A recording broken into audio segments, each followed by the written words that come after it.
Martin সংলগ্ন যে জায়গাগুলো সেখানে অলরেডি আমেরিকা ঘাঁটি গেড়ে বসে রয়েছে, আইএসআই পাকিস্তানে ঘাঁটি গাড়ছে এবং এটা প্রকাশ্যে। ভারত যদি এবার বাংলাদেশের বিরুদ্ধে কোনো অ্যাকশন নেয় তাহলে তো পরোক্ষে পাকিস্তান এবং আমেরিকা তাদের বিরুদ্ধেও তো তাহলে ভারতকে ভেবে নামতে হবে যে তাদের বিরুদ্ধেও তাহলে ভারত নামছে না। যখন বাংলাদেশে ধরুন এমন কিছু হলো কোনোতে, আমি আবার বলছি আজকাল পরশু দিনের মধ্যে সামরিক বাহিনী, ভারতের সামরিক বাহিনী মুভমেন্ট করে, আপনি বুঝতে পারছেন তার ঘটনা বাংলাদেশটা থাকবে না। আমি তাই বলছি there is no possibility of a military advance or mobilization towards Bangladesh. আমি এই কথাটা আবার বলছি, রোজ বলি, আমি বলছি আবার, যে আপনারা বারবার বলেন কি সামরিক বাহিনী, বাংলাদেশ সামরিক বাহিনীটাকে কেটে দিন ফার্স্ট। আর যদি অ্যাট অল হয়, অ্যাট অল উইথ ডিস্টেন্স 0.01% যদি হয় সামরিক বাহিনী, যদি ভারত যদি একবার নড়ে চড়ে ওঠে, তাহলে এই যারা বসে আছে ঘাঁটি বেঁধে ওখানে, সেটা সিআই হতে পারে, মার্কিন যুক্তরাষ্ট্র সেনা হতে পারে, পাকিস্তান, ওরাও মানে রাতারাতি উড়ে যাবে, ওখানে থাকবে না। তো পুরো বাংলাদেশটা তখন মানে শেষ করে দেবে হচ্ছে ভারতবর্ষ। বাংলাদেশ যদি কোনোভাবে এই আঘাতের কথা ভাবে, প্রত্যাঘাত যেটা ভারতের তরফ থেকে আসবে, বাংলাদেশ ভেঙে চৌচির হয়ে যাবে। এই যে ইঁদুরগুলো যারা ঘুরে বেড়াচ্ছে, আইএসআই, তুরস্কর যারা, তারা পালিয়ে যাবে রাতারাতি। সবচেয়ে আগে কারা পালায়? যখন জানে বর্ষা আসছে, জল ঢুকবে এই গর্ত থেকে, সবচেয়ে আগে, অথবা কোনো জাহাজ ডুবছে, সবচেয়ে আগে পালিয়ে যাচ্ছে ইঁদুর। তো এই আমি পাকিস্তান আইএসআই কি ইঁদুরের সঙ্গে আমি তুলনা করলাম। এবং বাংলাদেশের আমি বারবার বলেছি যে এই কিছুদিন আগে যে অনুপ্রবেশ যারা অবৈধ করে, তাদের আমি বলেছি উই পোকা। তো বাংলাদেশ যদি নিজের যে কৃষ্টি, নিজের যে একটা ঐতিহ্য আছে, সেটা যদি বাংলাদেশ ইউনিসের ইনফ্লুয়েন্সে যদি ভুলে যেতে চায়, বাংলাদেশে 18 কোটি মানুষ যদি চায় যে এই মোহাম্মদ ইউনিস যা বলবে সেটাই বাংলাদেশে 18 কোটি মানুষকে মেনে নিতে হবে, তাহলে খুব শিগগিরই আমরা দেখব আর ডিফ্রাঞ্চাইজ বাংলাদেশ, টুকরো টুকরো বাংলাদেশ, সেটা যদি বাংলাদেশে 18 কোটি মানুষ চায়, মোস্ট ওয়েলকাম। কিন্তু চট্টগ্রামটাকে তো অলরেডি বিদেশির একটা কোম্পানির হাতে তুলে দেওয়া হলো, কর্পোরেট করে দিলেন মোহাম্মদ ইউনুস, এবং মায়েস্ক সেখানে অলরেডি সেখানে ঢুকে পড়েছে চট্টগ্রাম পোর্টে, এবং সেখানে পাকিস্তানের জাহাজ অলরেডি ঢুকে পড়েছে, বসে রয়েছে।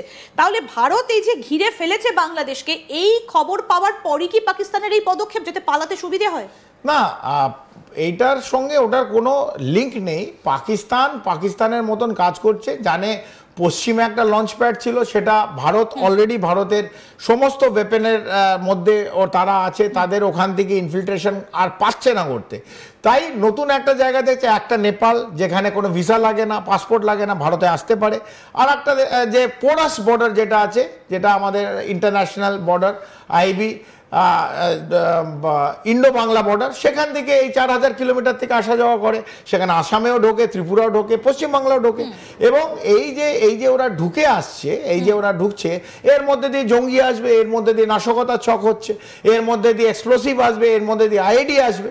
তাই পশ্চিমবাংলা এবং ভারত, আমি ভারতের জন্যই বলছি যে নেক্সট 6 মাস ভারতকে আরো বেশি সজাগ থাকতে হবে, সতর্ক থাকতে হবে।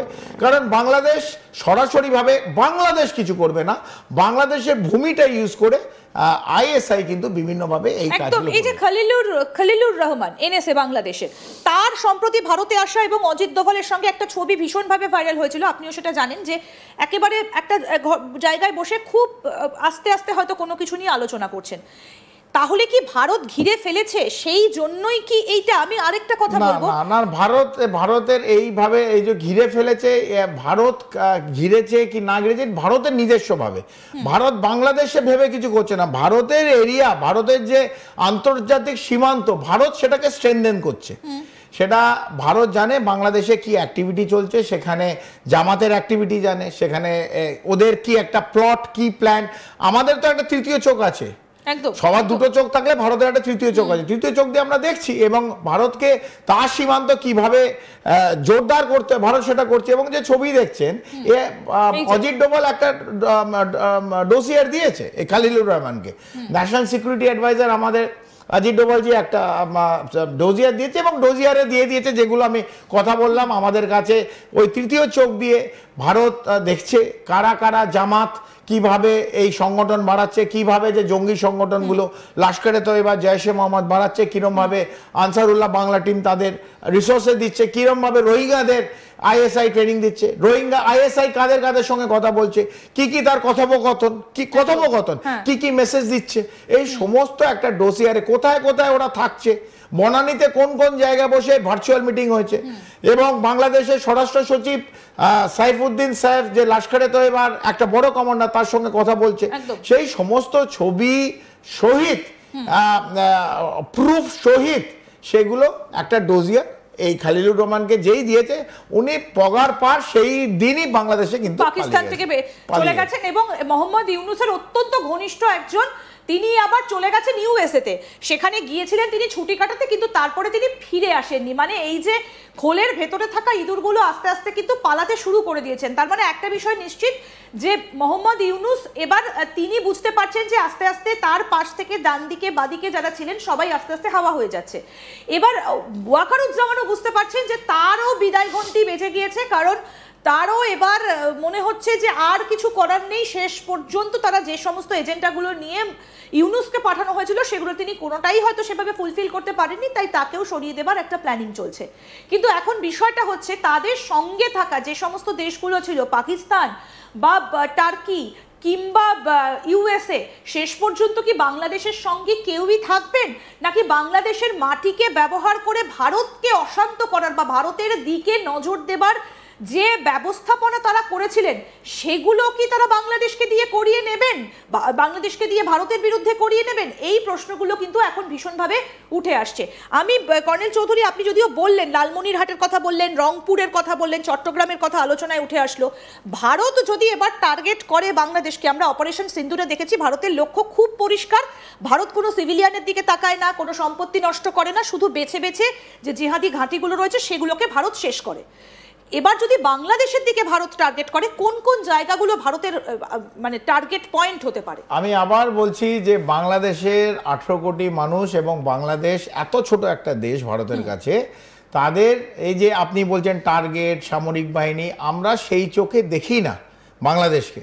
এবং বাংলাদেশের মধ্যে যেসব ঘটনা ঘটছে, যে ছক ঘটছে, সে বাংলাদেশের থেকে বেশি যে এই জঙ্গি সংগঠনগুলো আছে, জামাতের সাপোর্ট আছে, ইউনিসেফ সাপোর্ট আছে, সিআইএ সাপোর্ট আছে, এবং আইএসআই প্রধান হচ্ছে পাকিস্তান এবং আইএসআই।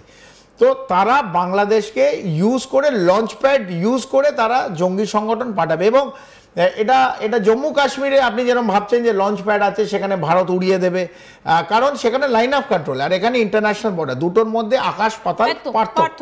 তো এইখানটা পোরাস বর্ডার, তাকে যদি ঢুকতে হয় তারা ঢুকবে, এবং আমাদের দুদিকের মানুষের রহন সহন, খাবার দাবার, জামা কাপড় সবই এক।